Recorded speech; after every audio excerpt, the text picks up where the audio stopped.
자, 한 주간에 11월로 이제 들어오면서부터 우리가 이제 발걸음이 바빠졌어요.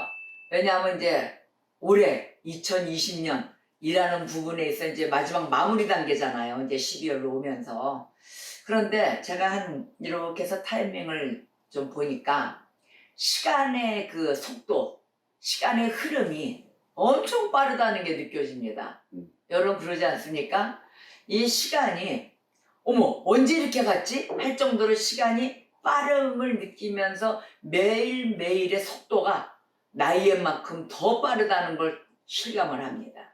그런데 이 시간을 사용함에 있어서 우리가 이 시간을 살리면서 살아가는가, 또 이 시간에 대한 귀함을 알아가지고 시간의 아까움, 이거를 아주 적절하게 사용하면서 살아가는가 봐야 될 것입니다. 아니면은 너무 지루해, 이 시간이 왜 이렇게 안 가? 아니면은 그러한 시간을 지루해하면서 또한 시간에 대한 고마움과 감사가 없는 삶을 살고 있는지, 우리가 이것에 대해서 좀 심각히 생각을 하며, 또한 우울증과 공황장애증과 또 사회에서 소외되는 이런 것들이 많이 생기는 그런 시대인 것 같습니다. 물론 예전에도 많았지만 지금은 비대면으로 코로나19로 인해서 더더욱이 소외되는 그런 삶을 살아가는 사람도 있어요. 물론 활동하는 사람은 그것을 모르고 활동의 범위가 넓어져 더 일할 수 있는 그 범위가 있기 때문에 행복하게 살겠지만 그 일마저 못하고 갇히는 사람이 있습니다. 그랬을 때 일하며 바삐 다니는 사람들이 이 소외되는 사람을 관심 있게 보아줘야 될 그런 시기예요. 그리고 관심 있게 보아줘야만이 이 사람들이 죽어가질 않습니다. 우리 연예인 하나 또 똑똑하고 괜찮은 개그맨이 또 죽었잖아요. 근데 병을 앓고 있었다는데 엄마가 보필을 하고 있었답니다. 근데 엄마와 같이 딸이 죽었어요, 집안에서. 그러면은 그 두 사람도 얼마나 힘들었겠습니까? 그분을 생각할 때 참 많이 울먹거렸어요. 이 사회에서 소외되는 자가 이 자들뿐이 아니라 많은 자들이 가정에서 홀로 쓰러져가며 죽음을 택하는 길로 가는데, 과연 살인자가 누구일까? 본인이 자살해서 물론 살인자지만 자살 내지는 죽임을 당했다든지 죽어가는 그곳에 있어 혹시 무관심한 자들, 거기에 속해 관련된 자들이 무관심하여서 인하여 사회에 소외되고 혹시 그 길로 죽음의 길을 택할 수 있을 때 혹시 내가 살인자이지 않을까? 이걸 우리가 생각해 봐야 될 시기인 것입니다. 여러분, 주변에 서로 안 돼 있는 자들을 돌아보는 눈길을 좀 가져야 될 것입니다. 우리가 그러한 눈길에 있어 게으르지 않고 발빠름으로 지금도 그렇지, 내가 그 상대를 한번 찾아봐야 되겠다, 전화 한 통화에 기쁨이 간다는 걸 잊어서는 아니 될 것입니다. 오늘의 말씀은 누가복음 11장 49절에서 50절의 말씀입니다. 합독을 해볼까요? 그러므로 하나님의 지혜가 일렀으되 내가 선지자와 사도들을 그들에게 보내리니 그 중에서 더러는 죽이며 또 박해하리라 하였느니라. 창세의 이후로 흘린 모든 선지자의 피를 이 세대가 담당하되. 아멘. 죽음에 관련된 거죠. 근데 이 죽음은 순교에 관한 말씀입니다. 그러면 성경 안에 순교자들이 나오죠. 그 성경 안에 순교자들의 그분들이 어떤 발걸음으로 인하여 어디서 어떻게 순교를 했는가, 또 어떤 모양으로 순교를 했는가, 제가 이러한 것을 설교를 한번 안 해봐서 이걸 한번 전달을 해볼까 합니다. 오늘의 시간은. 순교란 무엇인가? 순교는 하나님의 복음, 예수 그리스도를 증거하면서 모든 핍박과 박해 속의 환경 가운데 죽임을 당하는 것입니다. 이게 하나님의 일을 하다가 죽었을 때 순교라고 그래요. 그걸 잘 하셔야 됩니다. 어떻게 한다고요? 복음을 증거하면서의 죽음을 당할 때. 이게 순교예요. 근데 목사들이 요즘 어떻습니까? 대통령 내려오라 마라 이런 데 참가해가지고 순교한다 그러죠? 그거 순교 아니에요. 정확히 얘기하지만 예수 그리스도의 십자가의 보혈의 피로 우리가 구원받음에 있는 역사에 있어 그 분을 믿음으로 인해서 예수 그리스도의 역사 가운데 복음을 증거해만 하다가 죽임을 당하는 것을 순교라고 합니다. 그 외에는 순교가 없습니다. 정치에 관여해서도 안 됩니다. 자, 마태복음에 의하면은 우리의 구원자이신 예수 그리스도, 그죠? 예수 그리스도에게 시몬 베드로가 자기 신앙 고백을 합니다. 자, 그 어디에 나오냐면 마태복음 16장 15절에서 16절의 말씀인데 이렇게 나와요. 예수님이 묻습니다. 이르시되 너희는 나를 누구라 하느냐? 이렇게 물었어요. 그러니까 시몬 베드로가 대답을 하는데 어떻게 뭐라고 했냐면은 시몬 베드로가 대답하여 이르되 주는 그리스도이시오. 아멘. 그리스도이시오 살아계신 하나님의 아들이시나이다 하고 신앙 고백을 해요. 이 말씀을 듣고 예수 그리스도께서 하나님의 아들로 인정한 최초의 신앙 고백, 바로 이것을 듣고서 그리스도의 교회를 세우려 작정을 하십니다. 그리스도의 교회를 세우되 음부의 권세가 이기지 못할 만큼 튼튼하게 세우겠다라고 말씀을 하십니다. 바로 16절 18절의 말씀이에요. 또 내가 네게 이르노니 너는 베드로라. 내가 이 반석 위에 내 교회를 세우리니 음부의 권세가 이기지 못하리라. 아멘. 바로 이렇게 이야기합니다. 자, 하나님의 제자들 12명이죠. 12제자죠. 12사도. 12사도 제자 중에 한 명이 주님을 배신했습니다. 자, 가룟 유다죠. 배신하고 또 한 사도, 다른 한 사도는 엄연히 서약을 했음에도 불구하고 3번을 부인합니다. 자, 1등 수제자예요. 자, 베드로예요, 그 사람이.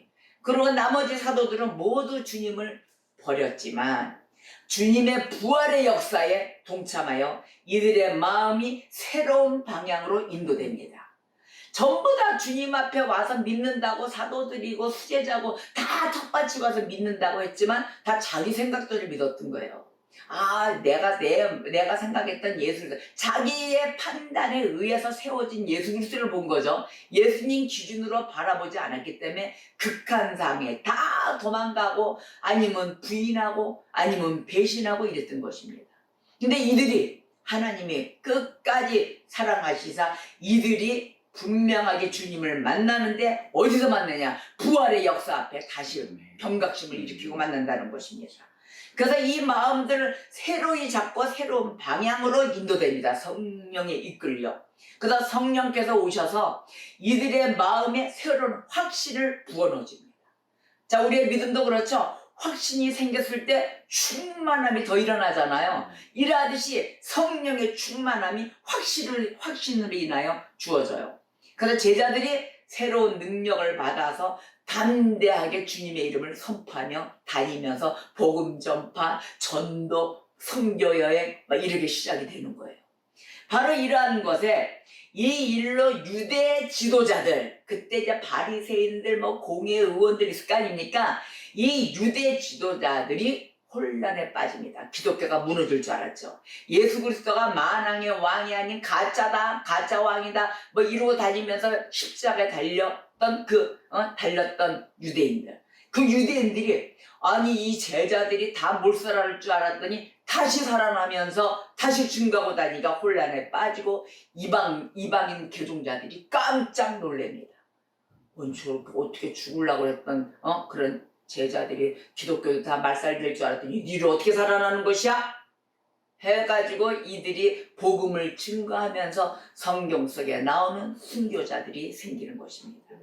자, 성경에 나오는 첫 번째 순교자 스데반입니다. 여러분 스데반 알죠? 자, 스데반은 초대교회 최초의 순교자입니다.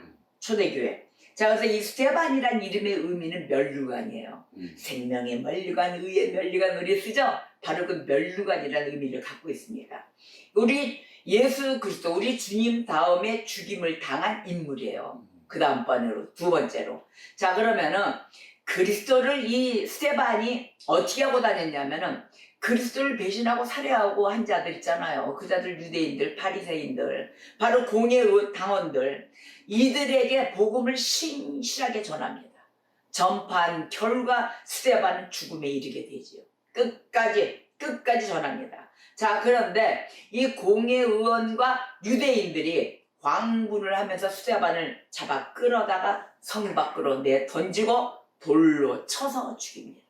돌에 맞아 죽죠. 돌에 맞으면서도 주여 이들을 용서하소서 하잖아요. 자, 이 처형당한 시기는 주님이 십자가에서 죽으신 이듬해, 그 다음에 6월절 즈음으로 추정하고 있습니다. 그러면 주님 십자가에 달려 죽으시고 그 다음에 1년 뒤죠. 1년 뒤로 죽은 초대교회 최초의 순교자 스데반입니다. 이 죽음으로 말미암아 그리스도를 메시아나 선지자로 또 믿고 달려와 신앙생활하는 자들이 있잖아요. 그 자들이, 그 고백하고 영접한 자들이, 모든 사람들이 큰 박해를 당합니다. 이제 십자가의 핍박이 일어나는 거죠. 믿고 오는 자들에게, 신앙자들에게. 그래서 누가복음 저자 누가에 의하면 사도행전 8장 1절에 이렇게 얘기해요. 그날에 예루살렘에 있는 교회에 큰 박해가 있어 사도 외에는 다 유대와 사마리아 모든 땅으로 흩어졌다고 말합니다. 얼마나 박해가 심했으면. 자, 그런데 스데반의 순교의 계기로 일어난 이 박해가 계속되는 동안 그 일곱 집사 중에 하나인 니가노를 비롯하여 2,000여 명의 그리스도인이 순교합니다. 2,000여 명의 그리스도인들. 자, 사도행전 7장 59절에서 60절 말씀에 이릅니다. 그들이 돌로 스데반을 치니 스데반이 부르짖어 이르되 주 예수여 내 영혼을 받으시옵소서 하고 무릎을 꿇고 크게 불러 이르되 주여 이 죄를 그들에게 돌리지 마옵소서 하고 이 말을 하고 자니라 이랬습니다. 그 말을 하면서 죄를 일로 안 돌려 사람들한테 돌로 쳐 죽이는 사람들 돌리지 않고 죽었습니다. 이렇게 해서 순교합니다. 그 다음에 큰 야고보가 있죠. 야고보가 둘이잖아요. 큰 야고보. 이 큰 야고보가 이 스데반 다음에 또 두 번째 순교자입니다. 그런데 두 번째 순교자이면서 야고보는 사도 중에 최초의 순교자가 됩니다. 큰 야고보는. 자, 그러면 야고보는 세베대의 아들입니다. 세베대의 아들 야고보이면서 또 사도 요한, 반모섬에 갔던 사도 요한 있죠? 사도 요한의 형입니다. 큰 야고보가. 형이면서 또 주님의 친척이에요. 왜 주님의 친척인가 봤더니 야고보의 어머니 살로메가 있습니다. 그 살로메가 예수님의 엄마 마리아의 사촌이에요. 그래서 또 주님의 친척이 됩니다. 스데반의 순교가 있은 지 10년 뒤에 순교를 당합니다. 자, 아그리파 1세는 유대 총독으로 임명이 됩니다. 근데 임명되자마자 유대인의 환심을 살 목적으로 기독교를 핍박해요.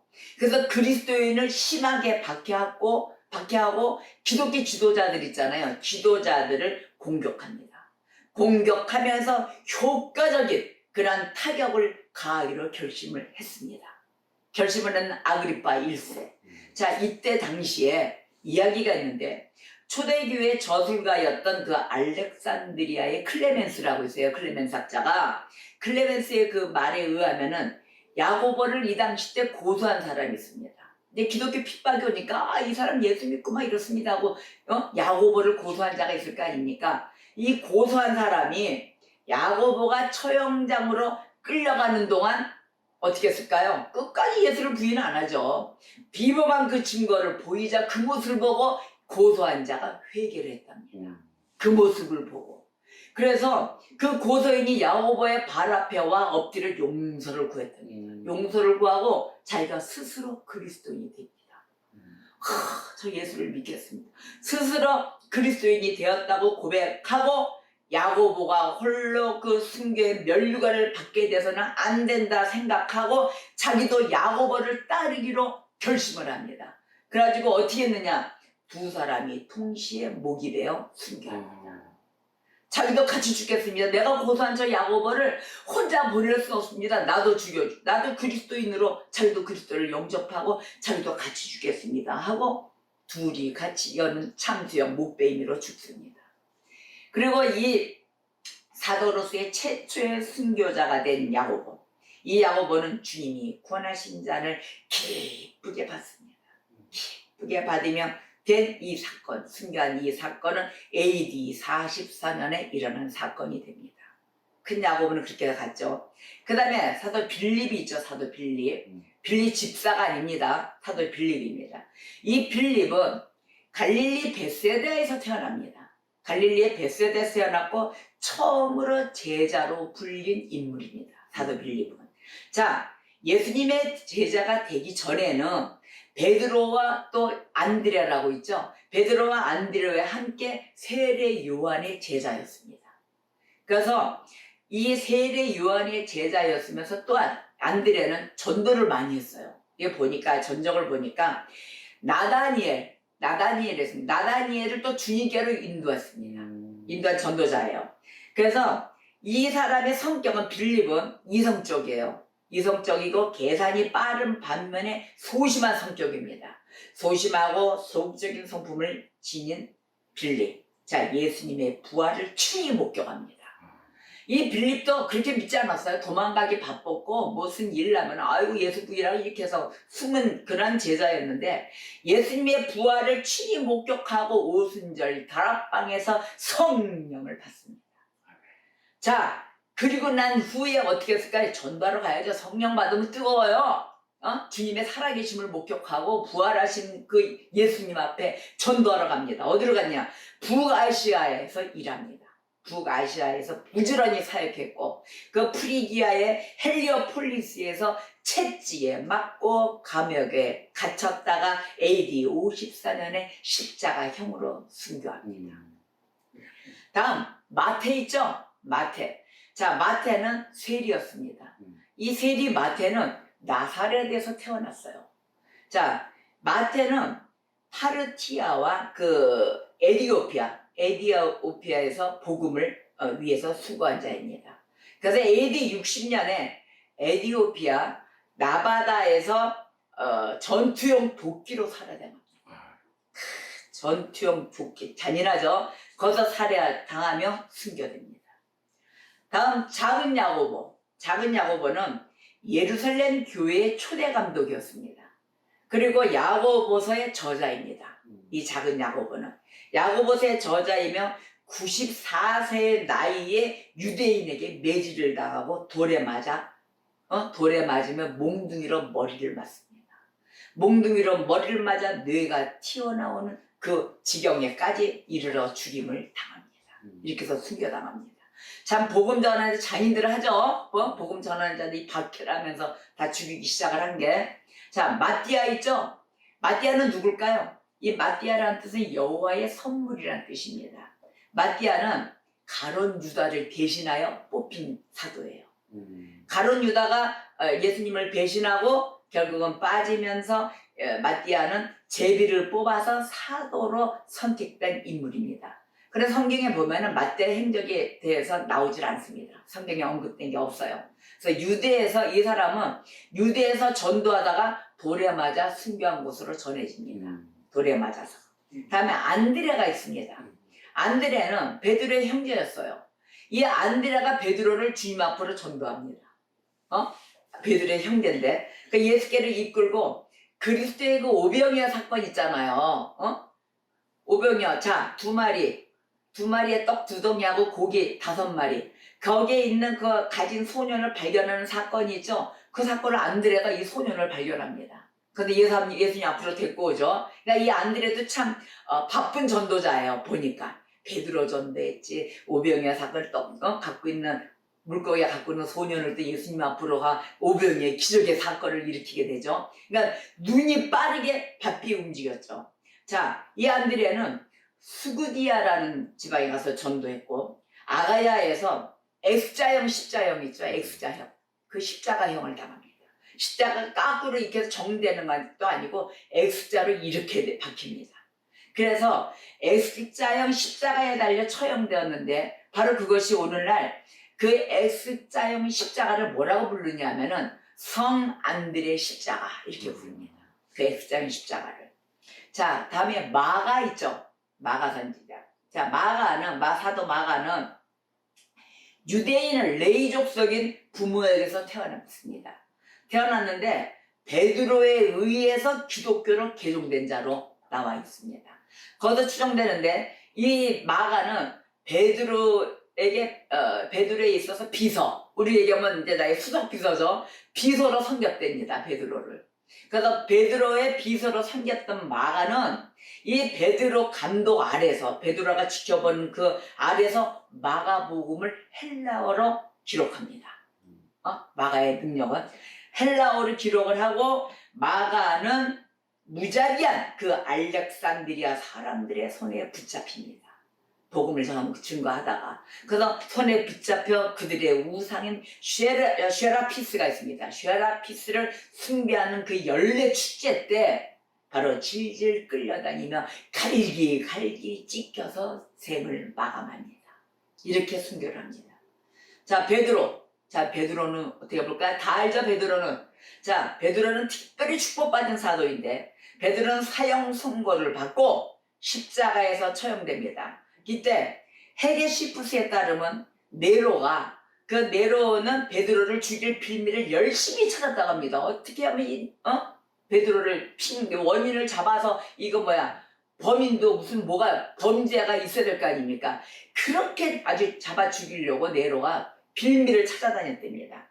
그래서 히에로니무스 제롬, 바로 제롬인데, 이 제롬의 글에는 베드로가 십자가에 달리기 전 자신은 주님과 같은 그 모양과 방법으로 십자가에 달릴 자격이 없습니다 해서 나를 거꾸로 매달려 죽게 해달라고 요청한 것이 기록되어 있습니다. 그래서 베드로는 거꾸로 매달려 죽었다.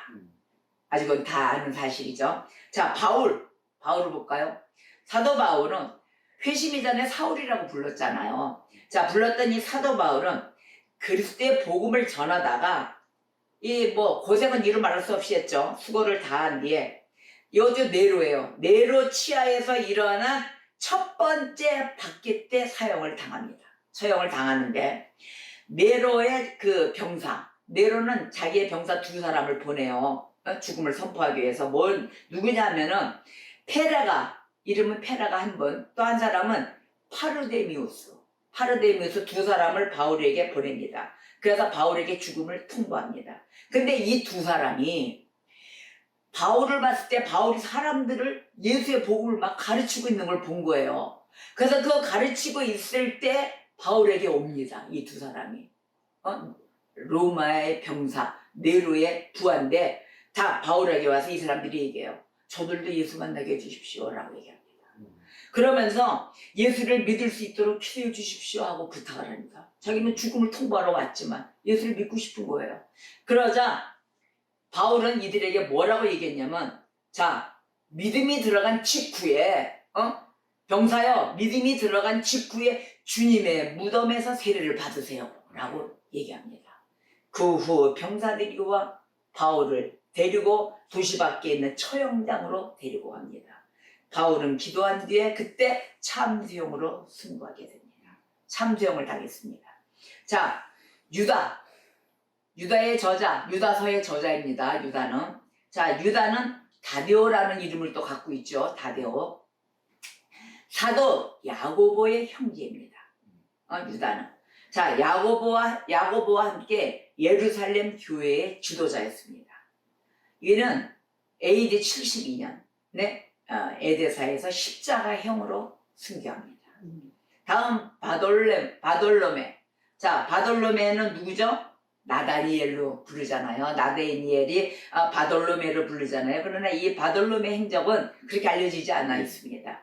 자, 빌립이 전도한 나다니엘, 바로 이 바돌로메. 이 사건은 요한복음 1장 45절에서 51절에 한번 읽어보세요. 그러면 바돌로메가 왜 나다니엘로 추정되는가, 왜 이렇게 나와 있는가 나와 있습니다. 자, 이 바돌로메는 여러 나라의 복음을 전파하고 마태복음 있잖아요. 마태복음을 힌두어로 번역했어요. 그래서 힌두어로 번역해서, 힌두어는 뭐예요? 인도잖아요. 인도에서 복음을 전했습니다. 인도 복음 전하고 알마니아 그러죠. 아르메니아의 그 알바노플리스에서 물에 던져져 순교당한다고 합니다. 물에 던져져서 순교를 당했다고 합니다. 참, 여러 가지예요. 화형식이 있고 물에 던져지고 참수시키고. 자, 도마 있죠? 예수님의 손을 찔러보고 믿었다는 도마. 자, 디두머라고 불립니다. 이 도마는. 근데 파르티아와 인도에서 복음을 전했어요. 자, 그러면 이교도 제사장들의 분노를 샀어요. 이들은. 그래서 이 도마는 이교도 제사장들의 분노를 산 도마는 창에 찔려 순교당합니다. 창에 찔려서 죽습니다. 자, 누가? 복음 전도자 누구예요? 누가 복음의 저자예요. 누가는. 자, 저자인데 바울과 함께 여러 나라를 여행했으며 이 우상을 숭배하는 헬라인 제사장들, 우상 숭배하는 헬라인 제사장들에 의해서 올리브 나무에 달려 죽습니다. 그렇게 해서 죽은 자가 누가예요. 자, 그 다음에 시몬이라는 자가 있습니다. 시몬은 셀롯이라는 별명을 가진 시몬, 열정적인 성격을 갖고 있어요.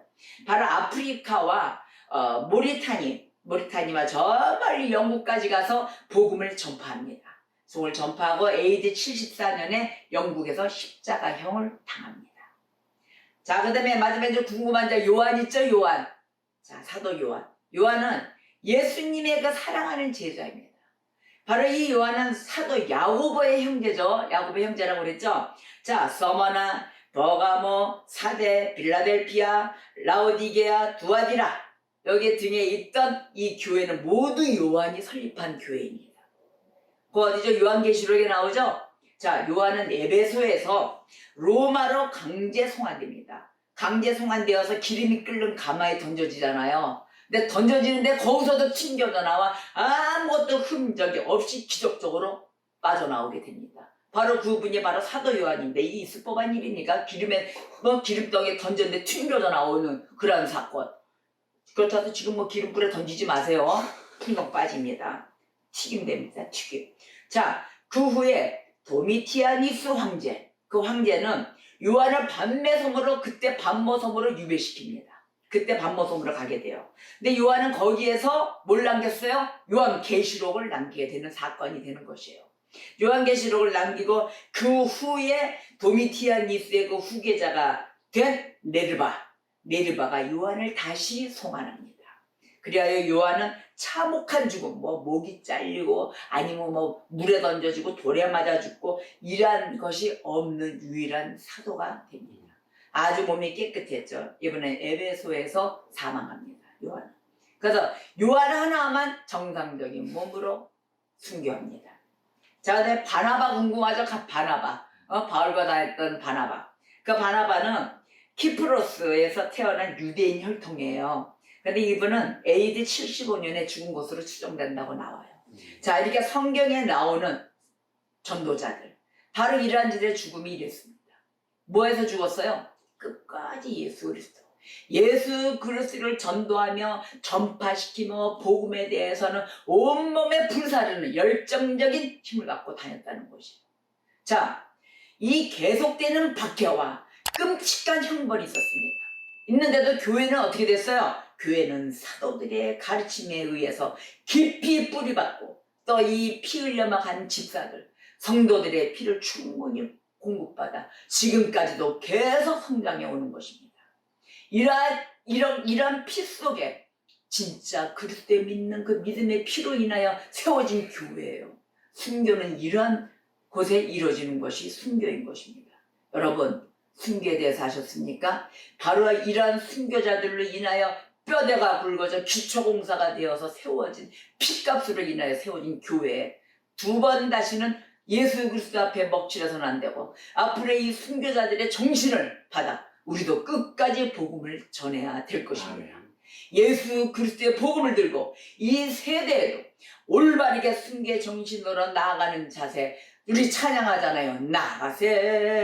나가세 주 예수만을 위하여 목숨까지도 바치고 싸움터로 나가세. 아멘. 지금까지도 나가셔야 됩니다. 헛된 곳에 발 딛지 마세요. 자, 얘기하잖아요. 빌립보서 4장 13절에 내게 능력 주시는 자 안에서 내가 모든 것을 할 수 있느니라. 아멘. 주님의 능력 안에서만 우리는 모든 것을 할 수가 있습니다. 여러분 바른 심부름자 올바른 주에 주님이 쓰시는 기쁨의 도구가 되시기를 주님의 이름으로 축복합니다. 아멘. 기도하시겠습니다.